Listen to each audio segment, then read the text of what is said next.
Hi guys, welcome back to my channel. So আজকে আমরা কথা বলবো লুসিফার ওয়াজ ইনোসেন্ট বাই তেতরাজ পারাসানা আর লেখা বই নিয়ে। এই বইটা একজন ইউটিউবার লিখেছেন, ইভেন সেই ইউটিউবারটা আমার থেকেও বয়সে অনেক ছোট, একটা বাচ্চা ছেলে বলতে পারো।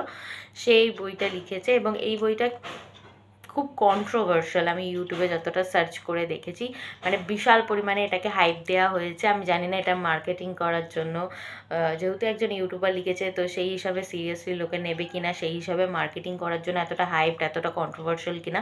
কারণ আমি এটা পড়ার পর যা বুঝলাম, এতটাও কিছু কন্ট্রোভার্সিয়াল এর মধ্যে নেই। তো বইটার প্রথমেই যে কভার পেজটা দেখছো, লুসিফার ওয়াজ ইনোসেন্ট, এইটা দেখেই লোকে হয়তো, আমার মনে হয় যে অ্যাজিউম করে নিচ্ছে যে এখানে তীর এমন কিছু বলেছে যেটার থ্রু ও লুসিফারকে হাইলাইট করছে, লুসিফারকে রোম্যান্টিসাইজ করছে। এরম কিছুই না। এই বইটার মধ্যে ও যে লুসিফার ওয়াজ ইনোসেন্ট, এই বইটার মধ্যেও এটা মানে বলতে চেয়েছে যেটা ও নিজে উপলব্ধি করেছে। ওর চোখে কিছুটা লুসিফার যে মানুষের ডাউনফলের জন্য দায়ী বা শয়তান দায়ী, এইটাকে ও অতটাও মনে প্রাণে বিশ্বাস করে না। তো এই বইটার মধ্যেও কোনো রকমভাবেই হিন্দু ধর্ম বা খ্রিস্টান ধর্ম কোনোটাকেই ছোট করেনি।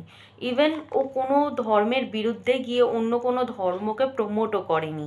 এইটার মধ্যে, এই বইটার মধ্যে ও খ্রিশ্চানিটির মধ্যে যে সমস্ত ব্যান্ড বুকস রয়েছে, যেমন দ্য গসপেল অফ জুডাস, তারপর জিনস্টিক্স, এই যে বইগুলো রয়েছে ব্যান্ড খ্রিশ্চান বুক, সেগুলোরই কিছু কিছু ঘটনা ও ওর যেগুলো মনে হয়েছে ফ্যাক্ট, সেই কনসেপ্টগুলো এর মধ্যে তুলে ধরেছে। তো আমরা অ্যাজ এ রিডার সেই যে ব্যান্ড বুকগুলো আছে সেগুলো আমরা নিজেরাও পড়তে পারি, পড়ে দেখতে পারি যে কতটা ঠিকঠাক বলেছে না বলেছে। তার আগে আমার মনে হয় না এতটা জাজ করা ঠিক হবে জাস্ট কভারটা দেখে।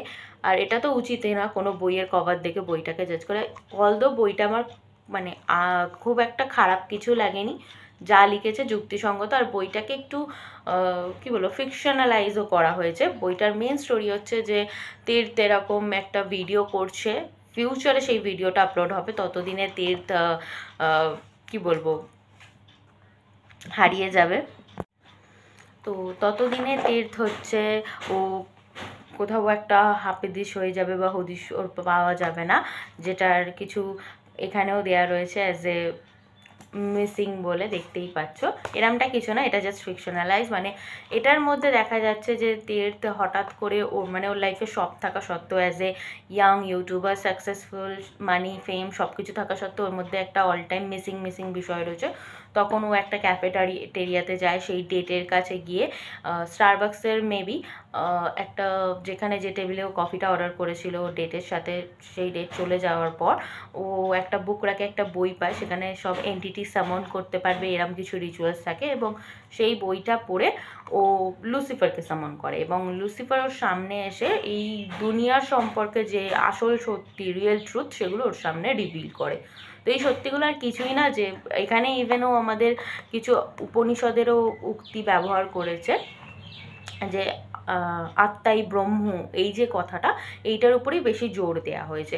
বেসিক্যালি পিকে বা ও মাই গড সিনেমাতে যেরকম দেখেছো যে এখন সব ধর্মের মধ্যেই ভণ্ডামি শুরু হয়ে গেছে, ঠাকুর দেবতাকে ছেড়ে, তাদের আসল টিচিং ছেড়ে অনেকে অন্ধবিশ্বাস এইগুলোকে মান্যতা দেয়, সেগুলোকে ছেড়ে তীর্থ বলতে চেয়েছে যে আমরা সবাই দেবতার অংশ। মানে উল্টোপাল্টা কিছু বিশ্বাস করার থেকে ভগবান যেটা বলেছেন যে আসল সত্যি, সেইটাকেই বিশ্বাস করা উচিত। আমরা ভগবানেরই সৃষ্টি এবং ভগবানের মাই নিজের রূপ ভুলে গিয়ে আমরা এই মায়ার সংসারে আবদ্ধ, এই জিনিসটাকে এই বইটার মধ্যে তুলে ধরা হয়েছে। আর এই জিনিসটা লুসিফার ওর কাছে রিভিল করছে, এইরকম একটা কনসেপ্ট। তো ওভারঅল বইটা সেরকমভাবে কিছু খারাপ নয়, তোমরা পড়তে পারো। খ্রিশ্চানিটি সম্বন্ধে অনেক কিছু ইনসাইট পাবে, লুসিফার সম্বন্ধে অনেক কিছু ইনসাইট পাবে। লুসিফারকে আমরা যে হিসাবে দেখি তার থেকে একটু স্লাইটলি অন্যভাবে দেখতে পারবো, আর কিছুই না।